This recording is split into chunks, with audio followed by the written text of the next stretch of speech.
आप सभी भाई-बहनों का सर्व कल्याण वृक्ष की प्रश्नोत्तर ज्ञान कक्षा में एक बार फिर स्वागत है।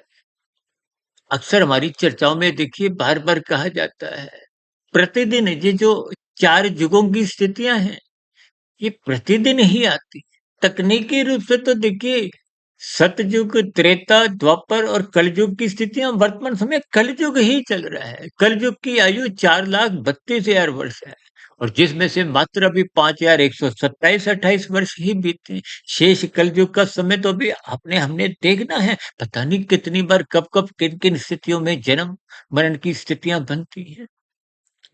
लेकिन ये जो हम बार-बार कहते हैं ना प्रतिदिन ये 4 युग जो आते हैं, हालाँकि इन पर हमने पहले भी वीडियो प्रसारित की, लेकिन किसी भाई बंधु ने प्रश्न रखा है क्योंकि प्रश्न रोचक है, तो ऐसी स्थितियों को बार-बार उत्तर देना भी हमें स्वयं को भी अच्छा लगता है। क्योंकि हम बार-बार अपनी चर्चाओं में कहते हैं, ब्रह्म मुहूर्त में उठो, ब्रह्म मुहूर्त में उठो।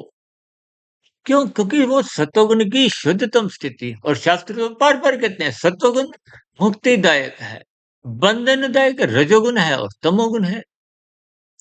हालाँकि तमोगुण की वैसे निंदा नहीं है, नींद तो मैं भी लेता हूँ।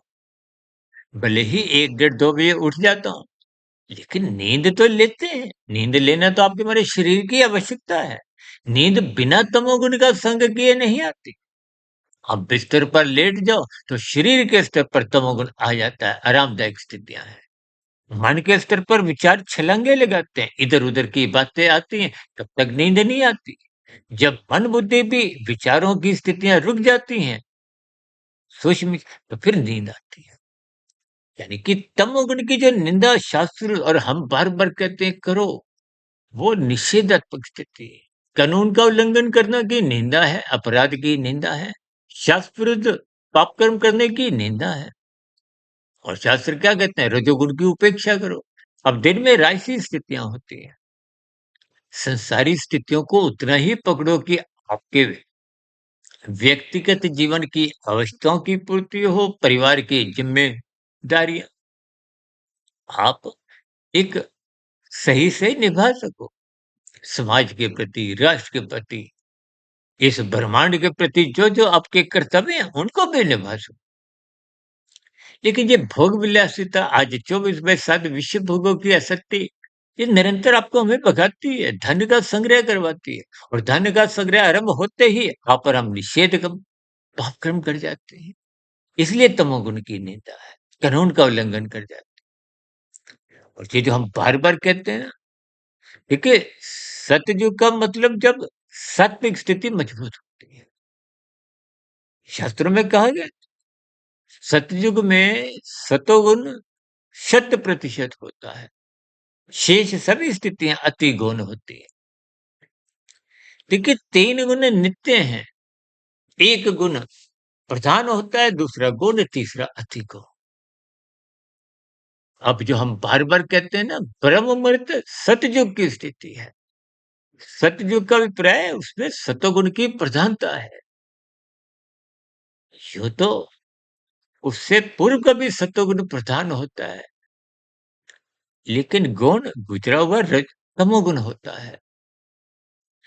अब ब्रह्म मुहूर्त को हम इसलिए सतयुग से जोड़ते हैं क्योंकि तमोगुण सो चुका है। संसार अभी जगा ही नहीं है, यानी कि रजोगुण अभी उठा नहीं है। एक दार्शनिक स्थिति है। देखिए 24 घंटे के दिन-रात हैं, 3 गुण नित्य रहते हैं, तो इसका मतलब प्रधान स्थितियाँ तीनों गुणों की समान रूप में 8-8 घंटे की तो रहती है।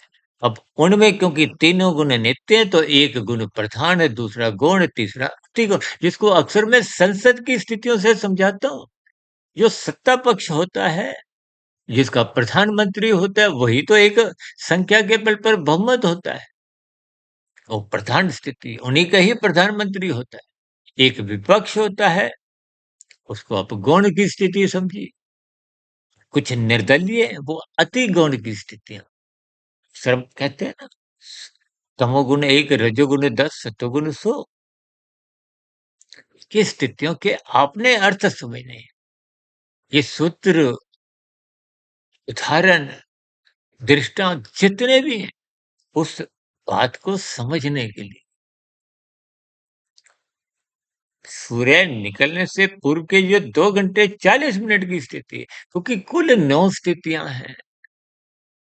यानी कि 24 घंटे को 3 से भाग दो, तो 3 स्थितियाँ, फिर 3 में भी अलग-अलग 3-3 स्थितियाँ हैं, तो 9 स्थितियाँ होती हैं।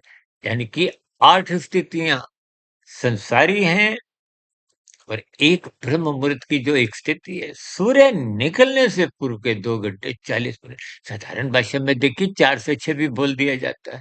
हम तो तकनीकी रूप से जब तर्क संगत बात रखते हैं, तो स्थिति पे विशेष प्रकाश डाल देते हैं, ताकि सूर्य का निकलने का समय बदलता है। यूँ तो सूर्य निकलता डूबता नहीं है। लेकिन एक बार हमने वीडियो बनाई थी, प्रतिदिन 24 घंटे की स्थितियाँ, तो चित्र बनाकर हमने उस पर कुछ एक स्पष्टीकरण, एक वीडियो प्रसारित की थी। सूर्य निकलने के बाद की एक त्रेता युग की स्थितियाँ हैं।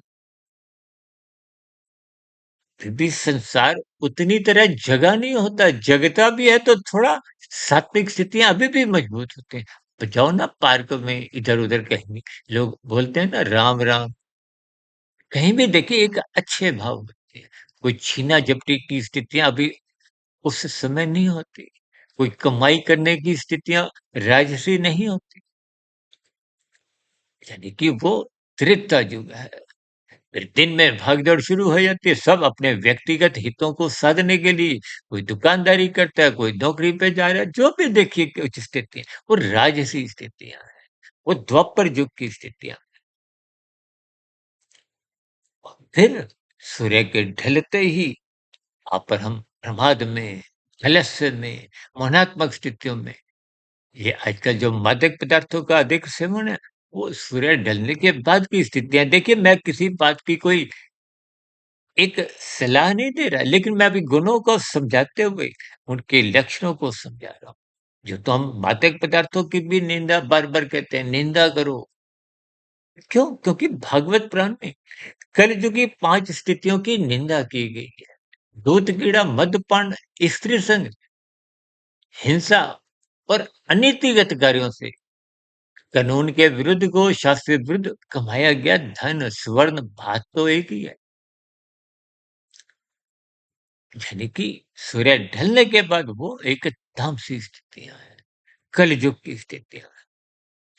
इस भाव से ही हमने ये युगों की 4 स्थिति देखिए, हमारी आज तक की जो 3700 वीडियो प्रसारित हैं, इनमें कुछ वीडियो हमने दार्शनिक भाव से रखी है। पीछे का जो आधार है वो प्रकृति के 3 गुण ही हैं। शास्त्रों को जो मूलभूत सैद्धांतिक स्थितियाँ हैं, उनको मद्देनज़र रखते हुए ही कुछ संसारी बातों का आधार लेते हुए, देखिए जैसी-जैसी स्थितियाँ होती हैं, चाहे वो संसद की हो, चाहे व्यापार जगत की हों, चाहे प्रकृति की कुछ समय विशेष की स्थितियाँ हों, लोगों के व्यवहार की स्थितियाँ हों, उनसे मात्र हम जोड़ते हुए प्रकृति की त्रिगुणात्मक स्थितियाँ, ये जो 4 युगों की स्थितियाँ, जो नित्य हैं, क्रमबद्ध स्थितियाँ हैं।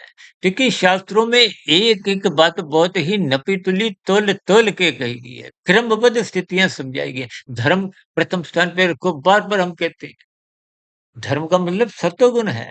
अर्थ का अभिप्राय तमोगुण है, पदार्थ हैं, धन है। काम का अभिप्राय राजसी स्थिति है, विषय भोगों की स्थिति है, संसारी स्थितियाँ हैं। और मोक्ष का अभिप्राय जब आप परमात्मा को पाने की इच्छा रखते हुए कर्म फल सिद्धांत की परिधि से ही बाहर निकलकर कर्म योग, अब फल चाहते नहीं, माया को नहीं चाहते, संसार को नहीं चाहते, संसारी वैभव नहीं चाहते, परमात्मा को चाहने का लक्ष्य बन जाते, क्योंकि साधना जोनि का एक महत्व तो केवल मनुष्य जीवन में ही साधने की स्थितियां हैं। शेष जोनियां तो भोग जोनि है। यानी कि कर्म योग, ज्ञान योग, भक्ति योग की स्थिति, इन सभी स्थितियों को आप भी तर्क पूर्वक समझिए, ब्रह्म मुहूर्त में उठिए, यानी कि सतयुग, क्योंकि अक्सर मनुष्य लोग कहते हैं घोर कलयुग आ गया, घोर कलयुग आ गया। उस दृष्टिकोण से हमने एक बार ये वीडियो प्रसारित की थी। आप भी ब्रह्म मुहूर्त में उठें, सतोगुण की शुद्धतम स्थिति का लाभ उठाएँ, सतयुग में जिएँ, मानसिक स्तर पर, संस्कारों के स्तर पर यानी कि सूक्ष्म शरीर, कारण शरीर एक विशेष सतयुगी बनाएँ। देखिए, बाहरी कलयुग को आप और मैं रोक नहीं सकते, लेकिन भीतर की स्थितियों में आप सदा ही सतयुग का वास रखते हुए इस जन्म-मरण की स्थितियों से आध्यात्मिक साधना करते हुए मोक्ष प्राप्ति के लक्ष्य की ओर बढ़ सकते हो। ऐसी सभी शुभ सात्विक स्थितियाँ आपके जीवन में भी बने। इन्हीं शुभकामनाओं के साथ चर्चा विशेष को यहीं विराम देते हैं। फिर मिलते हैं किसी नए विषय के साथ और कल सुबह ब्रह्म मुहूर्त ज्ञान उपदेश कक्षा में। और आजकल तो हमने देखिए कुछ शॉर्ट्स वीडियो के द्वारा भी 5, 6, 7 हम छोटी-छोटी कुछ डाल देते हैं कि कहीं कुछ एक साधारण मनुष्यों को लाभ मिले। भी अपनी सात्विक स्थिति मजबूत बनाएँ, ब्रह्म मुहूर्त में उठें, सतयुग की स्थितियों में ही जिएँ ताकि मिला हुआ जीवन सफल हो, सार्थक हो। इन्हीं शुभकामनाओं के साथ चर्चा विशेष को यहीं विराम देते हैं। आप सभी भाई-बहनों का इस चर्चा विशेष को सुनने के साथ-साथ आपके मन में कोई प्रश्न हो, सुझाव हो या शिकायत हो, उन सभी स्थितियों का भी स्वागत है। नमस्कार।